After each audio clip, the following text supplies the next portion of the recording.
Dobrodošli, dragi gledalci, u podcast Mama ne brini, dobro sam. Ja sam Dejan Knežević i vodim vas kroz prvi serijal ovog podcasta. Za goste koji su se koji gledaju prvi put ovaj podcast, da im uvede malo u nešto čime se mi bavimo. Svaki gost koji je gost našeg podcasta će pričati o 4 teme. Te 4 teme su odluke, ljubav, porodica i samopoštovanje. Večerašnji gost u našem podcastu je Željka Aleksić. Dobro večer. Dobro večer. Željka Aleksić je kontekstualna umjetnica, to jest završila je kontekstualnu umjetnost u klasi, a magistar je slikarstva, ili sam obrnuo? Malo si, pa mislim može i tako, ajde, neka bude ovog puta tako. Neka bude. Hvala ti što si došla i možeš malo da nam se predstaviš. Prvo želim da se zahvalim vama na pozivu, prvenstveno tebi, onda i celom timu. Hvala. Pa sada ne znam kako konkretno da se predstavim, obzirom da imam nekoliko vrsta identiteta. Kao i svi ostali, kao i svi mi. Apsolutno, da, ali što se tiče studija, završila sam na Likovnoj akademiji prošle godine ovde u Beču, kontekstualno slikarstvo zapravo.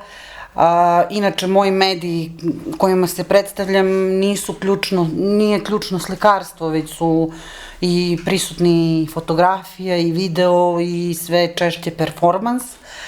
A tako reći, za onu puku egzistenciju nekako biram poslove koji su iz svakodnevnog standardnog života. Trenutno radim u pekari, prodajem burek i peciva i to bi u ovom trenutku, mislim, mogla da kažem u kratkim nekim crtama.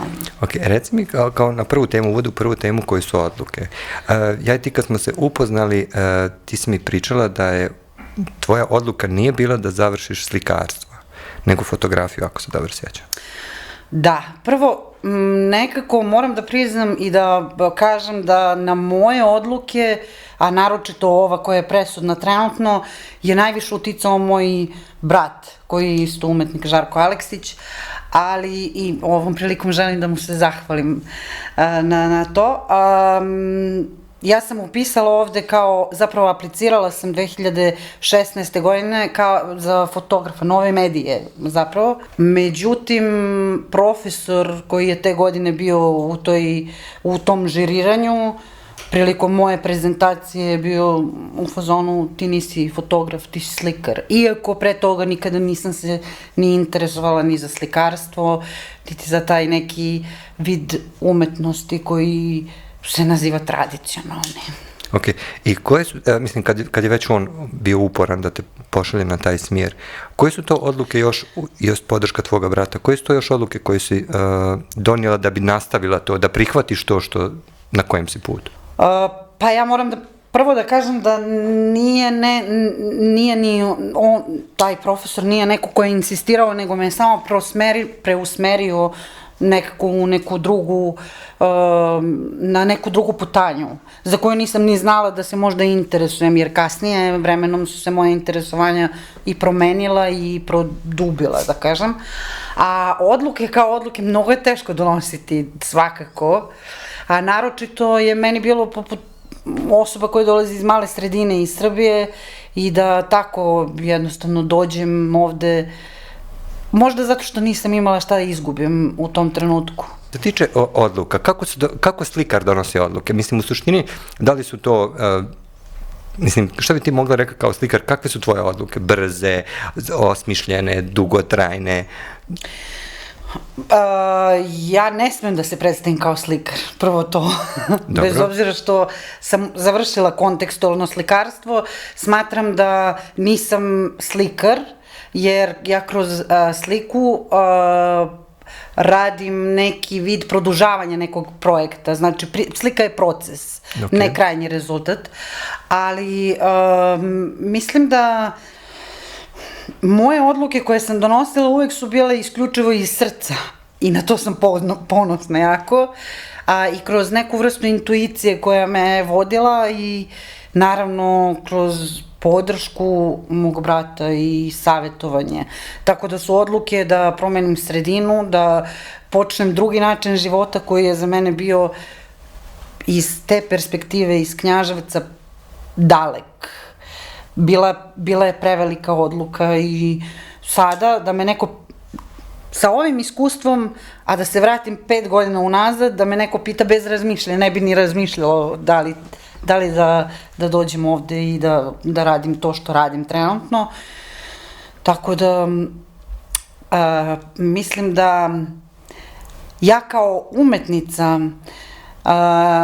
nisam najpogodnija da dajem savete. Okay. Kako je najbolje, jer ne znam to da radim. Ja isključivo govorim za sebe iz svog ugla, svoje mišljenje i svoj način prosmatranja. Je li to pravilna reč, prosmatranje? Yes. Kroz ovo tvoj sad iskaz koji si sad rekla, znači osjeti se ljubav, a to je znači druga tema o kojoj mi pričamo. Reci mi, ljubav prema sad umjetnosti, performansu koji ti izvodiš, jer bio sam na par izložbi koje si ti radila i vidio sam da to nije klasika, da to uvijek imaš jako puno dodatka sebe i te neke ljubavi prema umjetnosti na svoj način. Kako bi ti karakteristikovala ljubav kroz umjetnost? Pa ja kroz umetnost pokušavam da produktujem sve, ne samo ljubav, iako smatram da je ljubav jedna posebna emocija koja nekako i sama zasebno mora da se nekako odvoji, tako da kroz moju umetničku praksu sam isključivo lečila svoje komplekse u početku. Istina je, da. Dobro. A potom su došla interesovanja za istraživanja neka i onda sam shvatila da, bože moj, nisam ja pametna, nisam ja izmislila toplu vodu. Tako da je već neko pre mene nešto na tu temu radio.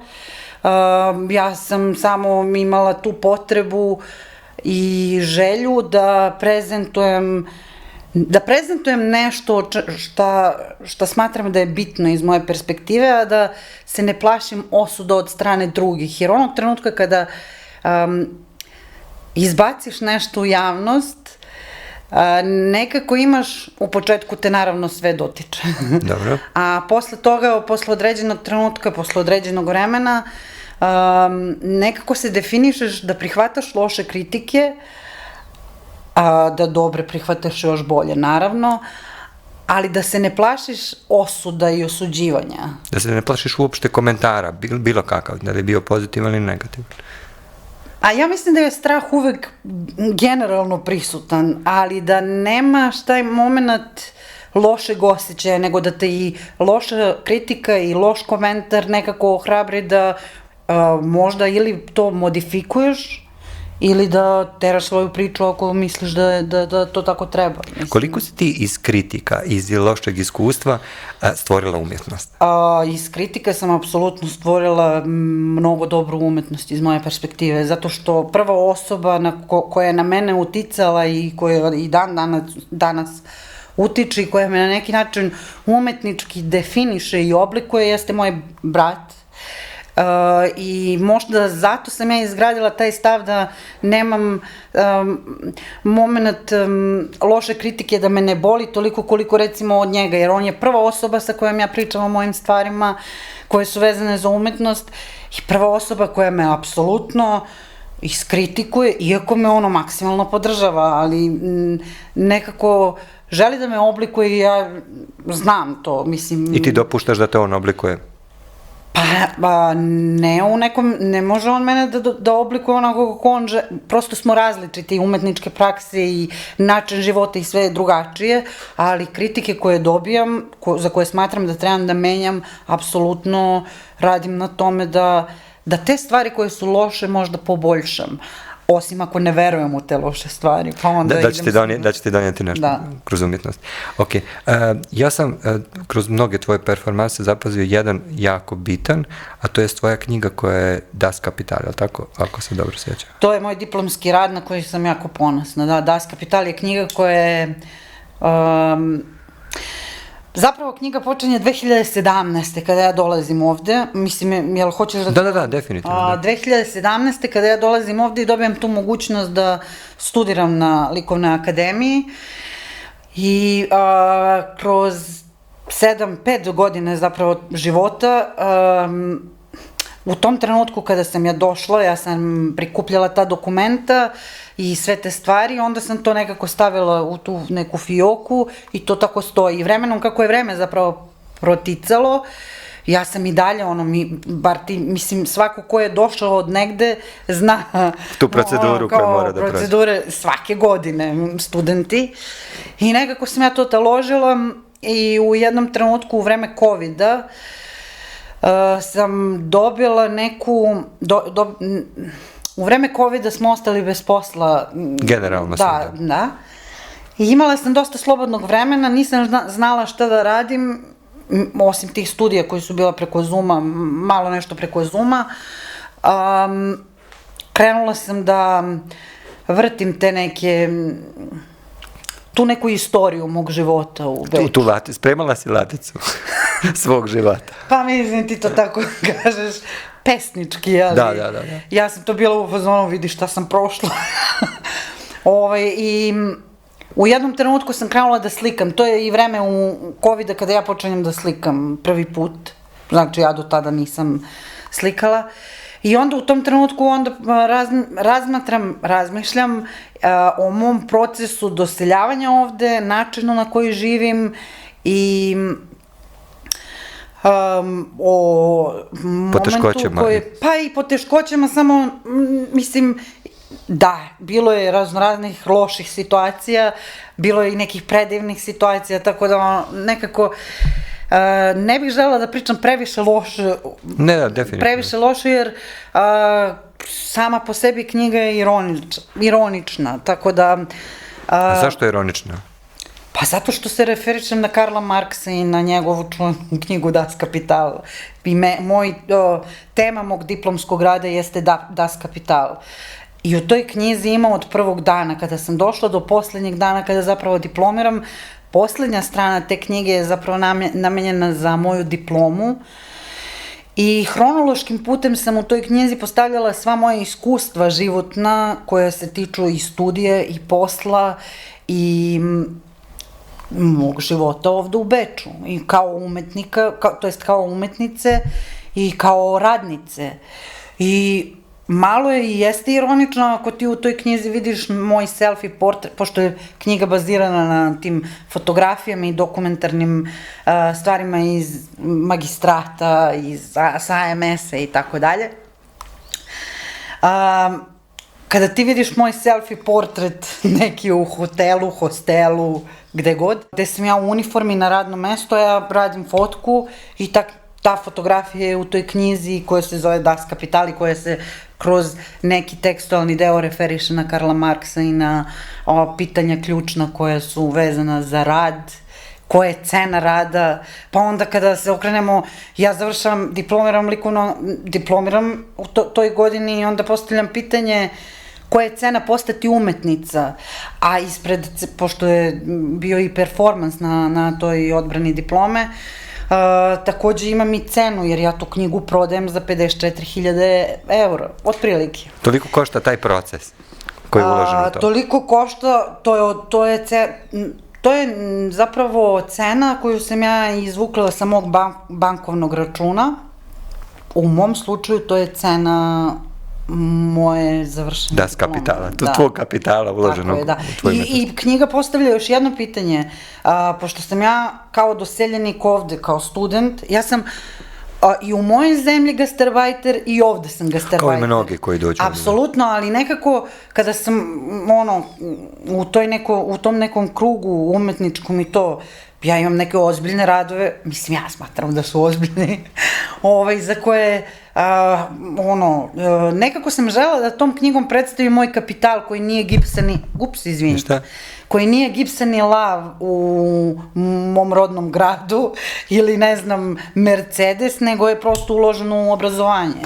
I na taj način sam žela da prikažem koja je cena tog obrazovanja u mom slučaju. Reci mi, rekla si da je to tvoj maturski rad, to je završni rad na tvom fakultetu. Kako je prihvaćen on kao nešto što je vezano za Karl Marksa, za proces, za cijenu rada, za rad, nešto što je jako teško izgraditi kao kroz umjetnost i predstaviti kao umjetnost? Da, pa zavisi prvo ko iz kog dela Evrope dolazi.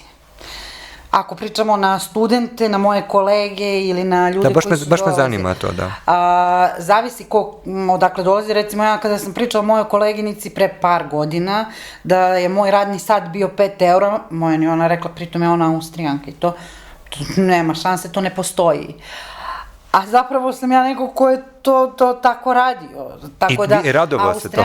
Pa nisam se ja nešto preterano, nemoj da misliš da sam bila previše srećna, ali nekako sam imala cilj koji želim da postignem, zbog koga sam i došla, tako da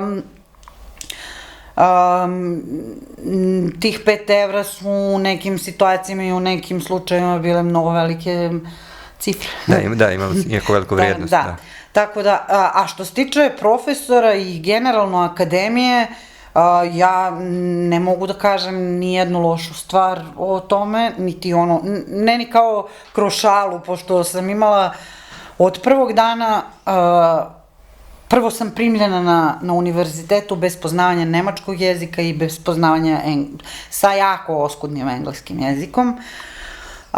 Samim tim sam ja to doživljavala kao privilegiju neku, jer u mojoj rođenoj matičnoj zemlji ja nisam bila dovoljno dobra za studenta na likovnoj akademiji. Tako da, u tom kontekstu da sam imala podršku profesora, jesam. Naravno, postojali su tu pojedinci, ali u nekom generalnom smislu zadovoljna sam i mislim da su oni, ne da mislim, nego apsolutno znam da razumeju i znaju o čemu se radi u tom radu i čime se bavim i šta želim time da kažem, obzirom da sam dobila nagradu za najbolju diplomu te godine. Svaka čast. Hvala. Čestitamo to. Hvala. Ok, kroz priču si već pomenula da je tvoj brat igrao jako veliku ulogu u tvom dolasku u Beč, kao u samom studiranju i umjetničkom pravcu, definitivno. Naša treća tema, to jest tema, kojom se bavimo i kojom postavljamo pitanje gostima, jeste porodica.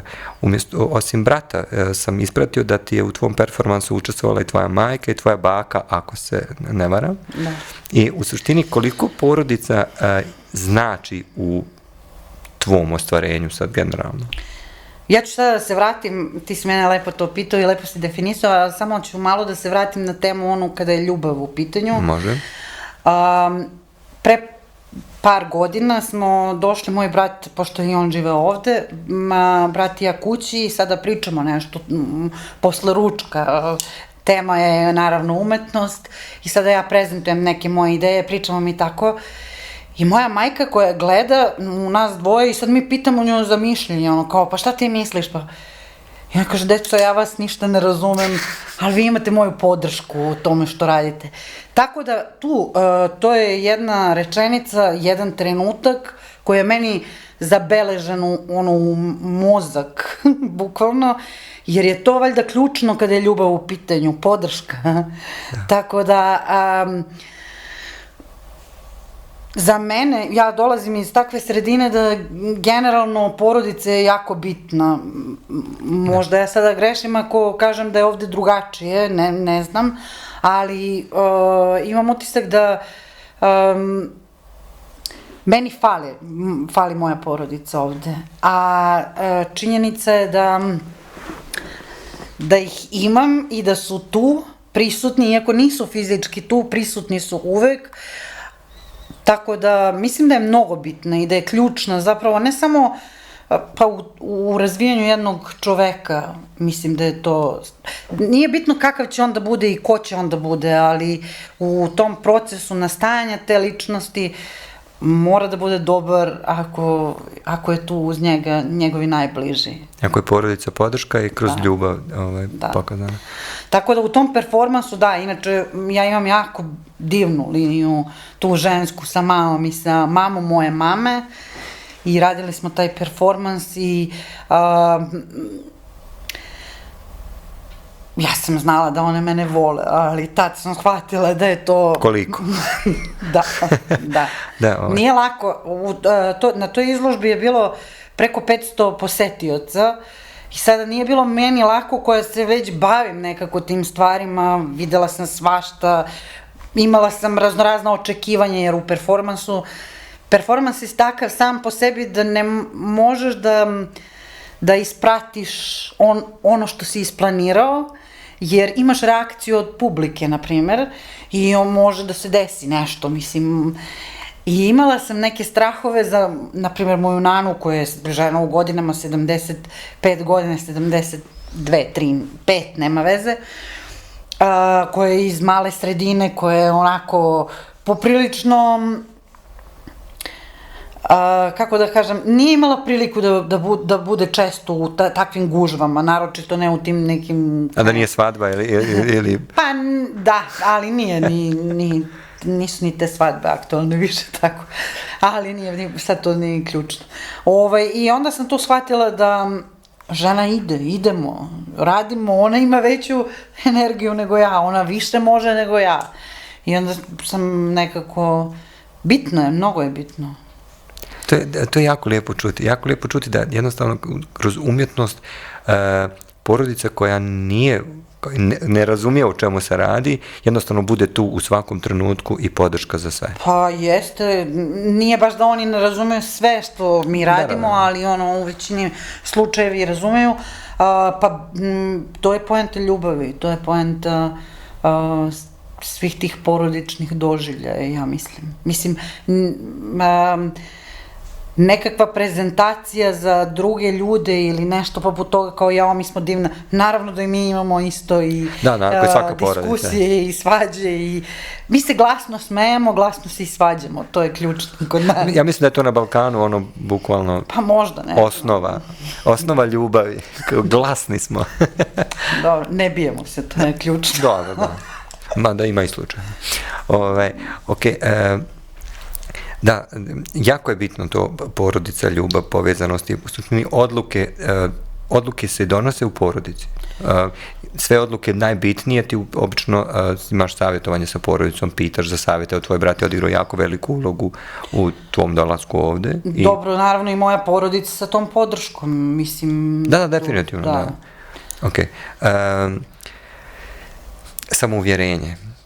Samo volja, vjera u sebe. Koliko ti je bilo, sad kroz ovo sve što kažeš, Das Kapital je imao ti uspona i padova, imao je životnih prilika i neprilika i sve je sastavljeno u jednu knjigu, u jedan kapital koji si iznijela kao maturski rad i završila postigla si cilj sa tim.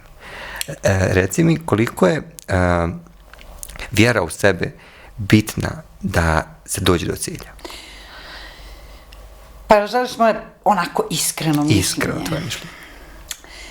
Ja mislim da je mnogo bitno da veruješ u to što radiš, ali ne ono kao plitka, lažna, moderna neka psihologija koja kao samo zamisli u glavi veruj. Manifestacija, samo manifestacija. Mislim, možda to nekoga radi, mene ne.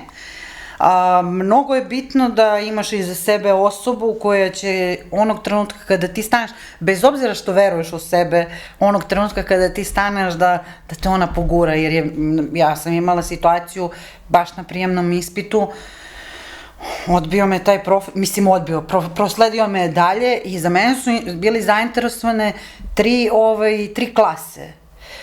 I jedan dan jedna klasa, drugi dan druga, to jest ti sastanci, i ja treći dan više nisam mogla, mislim, psihički sam pala, ja sam bila motivisana za to, mislim, ja sam došla 800, 900, 1000 kilometara odatle zbog toga.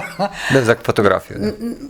Mislim, za generalno taj upis, ali umorite to, i ti razgovori, još ne znaš jezik, koliko god da si ti motivisan, ako u nekoj sredini nisi priznat, mnogo je teško da ti održiš tu motivisanost. I u jednom trenutku ko ja odustajem od tog trećeg razgovora i gledam samo da ne naiđe moj brat na akademiji, samo da me ne vidi, da pobegnem, pošto je najlakše pobeći od problema.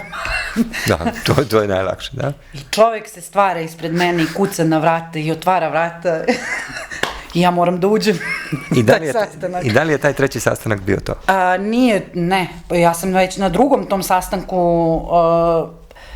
Kod druge profesorke sam ja prošla, ali sam išla na treći, jer nisam znala da sam prošla, mislim, prosto je tako je funkcionisalo, ali definitivno je to da koliko god si ti motivisan, ako nemaš neku vrstu podrške, mnogo je teže doći do nekog cilja. Jer ja sada iz ove perspektive, sada da ti meni kažeš da dođem na isti neki cilj, a treba mi isti put da prođem, ja bi prošla. A tada sam to odradila nekako malo iz straha, ali bilo je mnogo teških situacija. I trebalo je vremena da se dođe. Poenta cele priče, šta želim da kažem je, mnogo je lakše biti motivisan kada dolaze oko tebe i pričaju ti si dobar. Dobro, to je definitivno lakše, ali moraš i ti da vjeruješ u sebe. Pa, da si ti na pravom mjestu. U mom slučaju su mnogo više verovali drugi u mene nego ja u sebe, iskreno. Eto, moram da napomenem, to su neki ključni ljudi koji su uticali na moju trenutnu sadašnjost. Zavičajni muzej u Knjaževcu i kustos, viši kustos, Milena Milošević-Micić. To je osoba, to je žena koja je meni otvorila tu taj možda put da je razmišljam o tome činjenicom da sam ja prvu izložbu imala u muzeju i da nisam ni znala da ću ja da budem umetnik ili da ću uopšte da studiram i da dođem ovde. Sa koliko godina? To je bilo 2015. godine. Pa, 25. 25? Da. Znači imala si prvu izložbu sa 25 godina? Da. A dobro, ja pre toga par godina, od 2013. tako reći se bavim fotografijom i izlagala sam ja na nekim izložbama koje su fotografske, ali prva samostalna je bila, koja je više bila umetnička u smislu neka skulptura ili instalacija 2015. da. I tad je samo krenulo na nekako bolje. I bilo mi je mnogo lakše tada kada sam imala neku podršku, kustos stane iza tebe pa kaže pa ona je dobra, mislim, ne znam da li me razumeš. Jer, na primjer, sada, evo, onog trenutka kada sam ja diplomirala, moje samopouzdanje kada je art u pitanju je mnogo veće. Jer do preddiplome ja sam se predstavljala kao pa student na likovnoj akademiji. A sada ne mogu to više sebi da dozvolim zato što ljudi počinju da me shvataju neozbiljno. I onda kada kažem umetnica ima neki smisao, mislim, naročito u ovom trenutku gde u Beču su 3 izložbe, jedna će se otvoriti za 2 nedelje. I meni je sada mnogo lakše da budem da imam više samopouzdanja nego što sam ga imala. Ok, rekla si u predstavljanju da radiš u pekari. Koliko umjetnost i posao imaju zajedničkog? U mom slučaju ja sam celu moju umetničku praksu izgradila na osnovu poslova koje sam obavljala. I na taj način sam čak i pre dolaska u Beč, tada sam radila, to je bilo 2017. Radila sam u prodavnici mleka i mlečnih proizvoda, u trgovini i tada sam radila neku vrstu umetnosti sa poslom gde sam bila. Posle toga sam samo nekako preusmerila da poslove koje sam radila, naprimjer, mnogo mi je lakše da kažem hej, čao, ja sam čistačica, ali i umetnica. Kao da je prvo ulaz, kao prvo spustiš garde.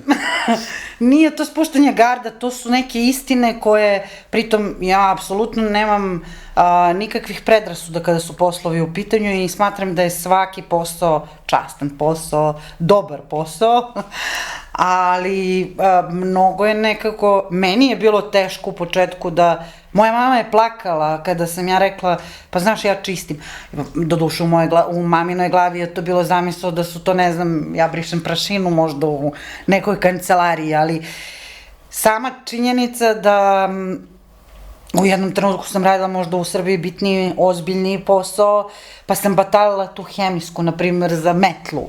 Mislim, ja sada to kažem malo previše grubo, ne znam, možda... Ne, meni zvuči... Ali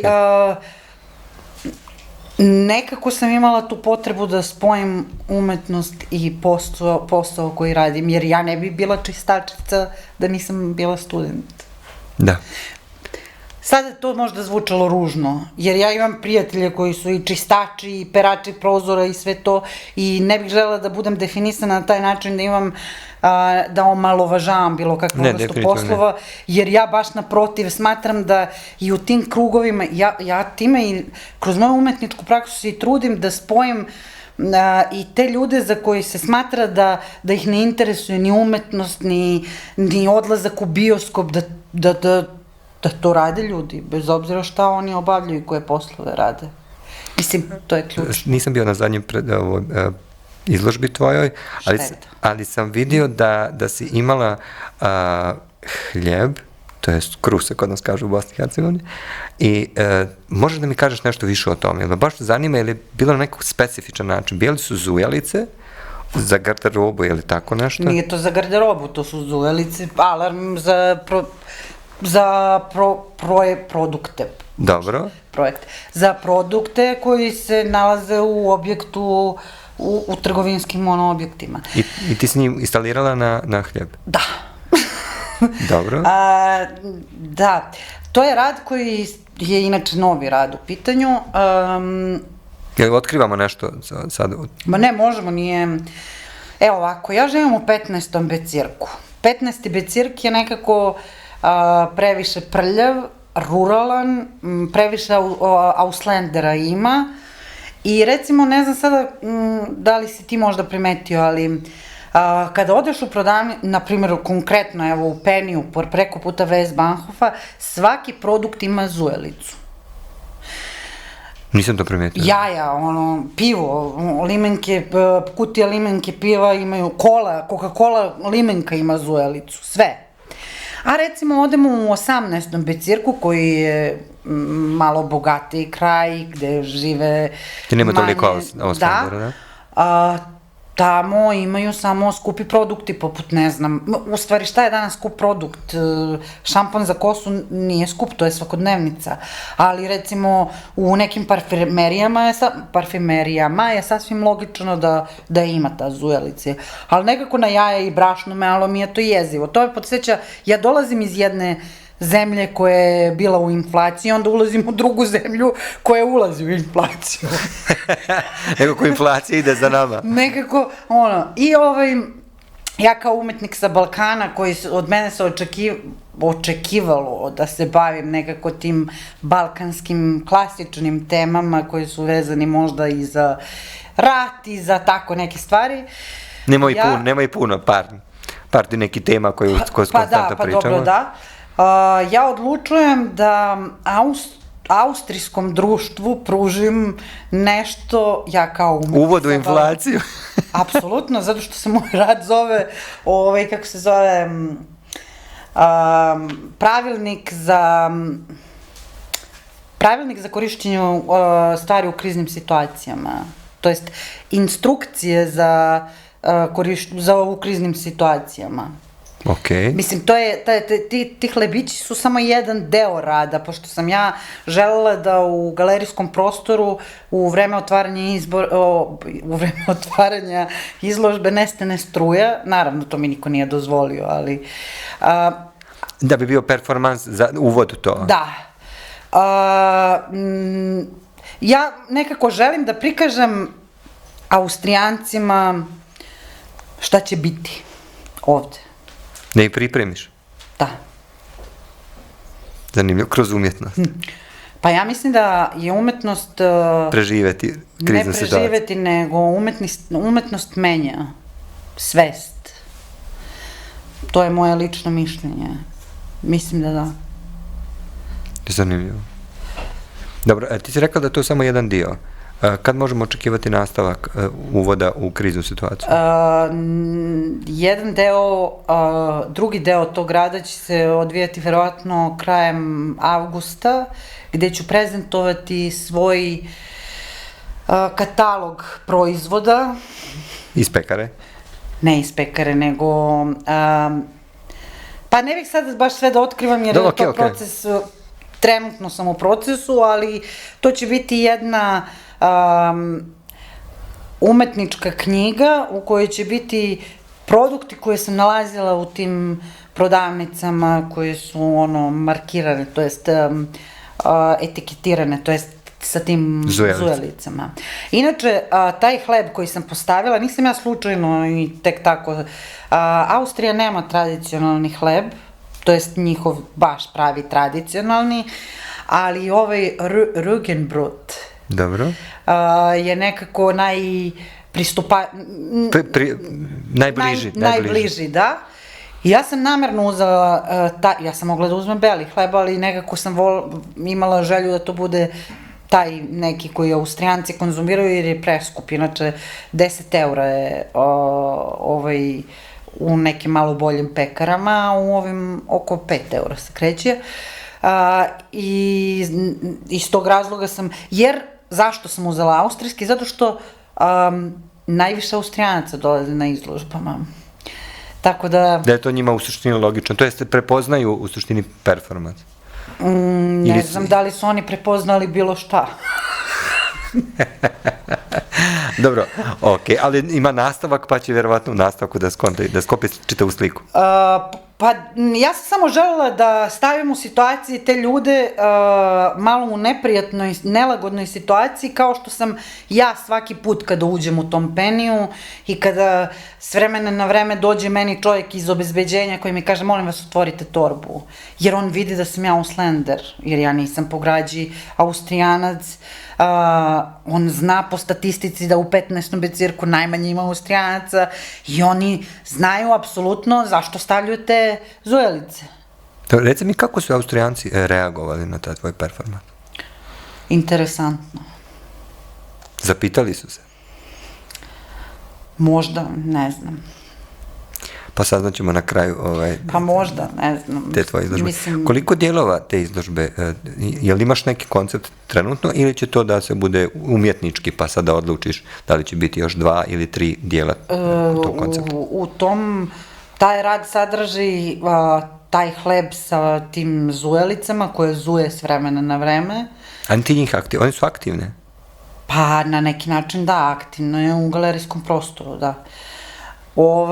I bit će taj katalog, ta prezentacija bi trebalo da se desi ili sredinom avgusta ili sredinom avgusta, da, tog kataloga i tu bih ja završila što se tiče tog dela. Inače, imam u planu dosta stvari i dosta stvari mi se dešava i pokušavam da ukombinujem rad u pekari i art. Jako zanimljiva perspektiva, znači kad se predstavljaš i kad kažeš da radiš u pekari, da si magistar umjetnosti, kako ljudi reaguju? Da li misle da stvarno si neozbiljna kad kažeš gdje radiš ili da si neozbiljna šta si završila? Da, ja sam to prebolela još 2019. godine kada sam još bila student i sada u tom trenutku sam radila u nekom kafiću i dolazi tu neka grupa ljudi i ja kao nova pitujem, pa kao odakle si standardno, mislim u frizerskom salonu te pituje jesi legalan, a u kafiću ono kao odakle si to i ja kažem pa da kao šta radiš ti? Ja kažem pa ja kao malo stidljivo studiram, pa kao šta studiraš? A ja ponosno ono kao na likovnoj akademiji, pa šta je to? I onda sam bila ono kao u fazonu, okej. Okej, završimo tim. Nismo završili, ako te interesuje mogu da ti objasnim, a sad sam u fazonu da mogu i literaturu da dam. A tada je to bilo onako, pa kako on ne razume, zašto je jedan ekonomski radnik bitniji od jednog umetnika? Mislim, zašto je jedan student ekonomije pametan, bitan, a student na likovnoj akademiji nije? Mislim, odakle, koje je to vrednovanje, kako to ide? I onda je došao trenutak kada sam taj deo prebolela i shvatila sam da onaj ko ne želi da razume, neće da razume. Većina ljudi pita zato što je to nekako standardno, ne interesuje ih. Mislim, I postoji druga varijanta, to je druga nekako klasa, ili bih tako definisala, Kada sam u pekari, ja ne pričam o umetnosti. A kada sam na umetničkoj nekakvoj sceni i u tom kontekstu, tu naravno moj posao jeste ključan za umetnost, nekako nema nikakvih problema i vrlo često i kroz te umetničke svetove ili taj umetnički svet možete vi da nađete i osobu koja radi neki drugi posao. Uglavnom su to freelance neki poslovi, ali ima i dosta umetnika koji rade nešto poput mene, ali kriju. A ja se po tome nekako ne razlikujem, ne mislim da sam ja sad nešto bitna ili to, nego jednostavno nemam problem da iznesem, jer ta pekara ili ne znam, ta firma za čišćenje je mene na neki način definisala. Sve pre ovoga sada je mene definisalo, sva iskustva. Tako da nemam problem da možda mi kažeš i da me predstaviš u ovom podcastu ili gde god, kako god želiš, ja apsolutno nemam problem sa tim. Ja mislim da tu leži čak i tvoja snaga umjetnosti. Zato što baš nemaš problema da na jednostavne stvari predstaviš na komplikovan način. Ili obrnuto. Nije samo jednostavno, ja sam naučila da znaš ono kad kažu jednom 100 puta izgovorena laž postaje istina. Kako ono kažu? Ja sam sada u fazonu, što više ponavljaš naglas neke reči, a da te muče, ti si na putu ka izlečenju tih stvari. Tako da, to je ono što sam, da se vratimo na početak. Ponavljanje je majka učenja. Da, ali i lečenje kompleksa. U mom slučaju. Jer ja sam, kažem ti, sa tim kroz taj neki javni proces lečila neke stvari, jer ono kog je interesovalo čime se ja bavim osim tog, ne znam, lakiranja noktiju ili ne znam, čišćenja ili šišanja, nije bitno, pa kao ti si, ako te interesovalo, značiš da ja pišem i poeziju ili da radim neke druge stvari, da imam još neka dosta interesovanja koje me definišu, a ne samo ta profesija, tako da mislim da je ključno da ljudi rade na sebi pre svega. Kako sam ovo dobro rekla? Ništa, samo ćemo ovo pustiti. Ne, ali sad mi se nameće to pitanje, koliko ljudi žele stvarno da upoznaju neku drugu stranu, više od osoba, kad kažeš da radiš u pekari, koliko ljudi sad žele da idu dalje, da ti postavljaju pitanja, da kažu, ok, pa kad radiš u pekari, umjetnica, pa kako sad to jedna stvar, druga stvar, treća stvar, da li stvarno ima ljudi želje za tim ili bukvalno se tu završava? Pa ne mogu sada da generalizujem, sve to zavisi od osobe do osobe i od iskustva do iskustva, ali recimo imala sam baš jednu interesantnu situaciju pre možda mesec dana. Čovek je došao, kupio je burek i sad tu nešto, bio je fasciniran kako pričam, kao pričaš srpski, nemački, engleski, mislim, to kako ja pričam, to je već ono, to je već druga diskutabilno, ali ona kao, pa kao što ti radiš? Ja kažem, pa ono, umetnik. Kao, pa kao šta, koji si kurs završila? Tako da, eto, mislim, posle toga kada je on našao mene na Instagramu i krenuo da prati kao Kunsthale, kao, pa Musa, pa kao, pa ti si kao ozbiljna. Pa ono kao da, 7 evra 20. Ne, jel ja trebam da ti pošaljem, da nosim diplomu sa sobom, mislim. Ali upravo to je bilo moje pitanje, koliko ljudi smatraju kad te sretnu u pekari, kad ti se predstaviš kao umjetnik? Ali ja se u pekari ne predstavljam kao umjetnik, to je ključno. Ti samo prodaješ? Pa ja, mislim, mogu ja kroz razgovor da kažem moje interesovanja, ali tu je prolazna faza, varijanta gde nema nešto preterano vremena za razgovor. Onog trenutka kada neko ima možda veću želju da mu upozna, možda me pozove na kafu. Pa ćemo polako, i umjetnosti i u prodavu. Pa ne, mislim, ljudi još uvek ne shvataju značaj umetnosti u društvu, a ja mislim da je jako bitna. I kad kažem umetnost, ja ne mislim samo na skulpturu, sliku ili, ne znam, za mene je umetnost i poezija, apsolutno gluma, na primer, mislim, to se podrazumeva, to jeste deo toga, mislim, Ali je problem u tome što ljudi prave razliku i kao ovo je, ne znam, pevač i on je kao bitan, pa ti kao slik, pa šta, kao. Baš sam imao par razgovora sa slikarima i on kažu da je baš sad teško vrijeme za slikare. Uvek je bilo teško vreme za slikare. Da, uvek. Naročito tradicionalno. Ok. Mi smo došli do kraja ove naše emisije i želio bih samo da ti postavim još jedno pitanje, ovako ovlaš da kaže, ako je moguće to da kaže se jednostavno, što bi ti preporučila ljudima koji žele da upišu slikovnu, to jest umjetnost u Beču, jednostavno slikovnu, muzičku, bilo kakvu umjetnost? Pa ja bih preporučila da ljudi prate svoje želje. Ako bih rekla snove, to bi bilo previše romantično. Tako da, definitivno treba da prate svoje interesovanje i da rade na tome. I ne samo za umetnost, ne samo za fakultet, jer definicija diplome je nešto što te kao definiše da ti nađeš sutra bolji posao. Što u mom slučaju nije tačno, nije tako. Ali nevezano za edukaciju u smislu oficijalno, da kažem, kao školovanje, nego generalno za sve. Ako te loži da ideš, da putuješ i da samo to radiš u životu, radi na tome da radiš. Ako želiš da postaneš, ne znam, astronaut, možda je malo teško, ali nije nemoguće. Ako se pokaže kao dobar uz podršku i motivaciju, će imati još više motivacije. Tako da, definitivno ljudi trebaju da prate sebe. I da vjeruju se. Apsolutno je, onog trenutka kada pratiš nešto, ti u to i veruješ. Hvala ti puno, meni je bilo jako zanimljiv razgovor i naučio sam puno toga. Hvala tebi i nadam se da si uživao. Ja sam, zato što pratim tvoj rad i u suštini baš dosta stvari ne mogu da stignem da ispratim i onda sam iskoristio sad priliku da popunim te rupe od prilike šta me zanimalo.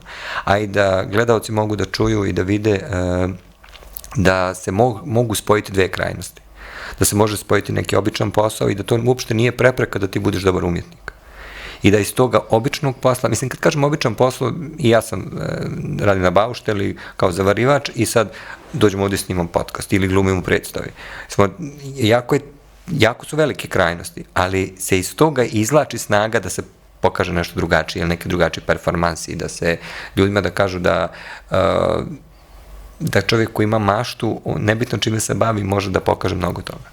Pa ja se slažem apsolutno sa tobom, s tim što nije samo mašta dovoljna, već kroz to interesovanje i neka vrsta edukacije, samoedukacije, jer onog trenutka kada ti istražuješ, ti dobijaš još veću želju. Mislim, ne možeš da istražuješ ako nemaš želju za tim. A onog trenutka kada imaš želju i kad radiš na tome i kad istražuješ, dobijaš još veću želju. Mislim, to tako funkcioniše, valjda. Proces. Pa proces, da. Hvala ti puno, još jednom hvala ti puno na gostovanju, meni je bilo jako lijepo i dosta stvari sam saznao. Dragi gledalci, hvala na gledanju, slušanju i vidimo se u nekoj drugoj emisiji, a ispod podcasta ćemo imati sve podatke o Željki Aleksić i kad ima izložbe da možete da posjetite, da ne budu samo Austrijanci, nego da malo podignemo svijest umjetnosti i za ljudi koji su došli iz Balkana ili nekih drugih dijelova svijeta. Hvala tebi još jednom, ja sam uživala, nadam se i ti. Ja sam, hvala puno, prijatno, doviđenja. Doviđenja.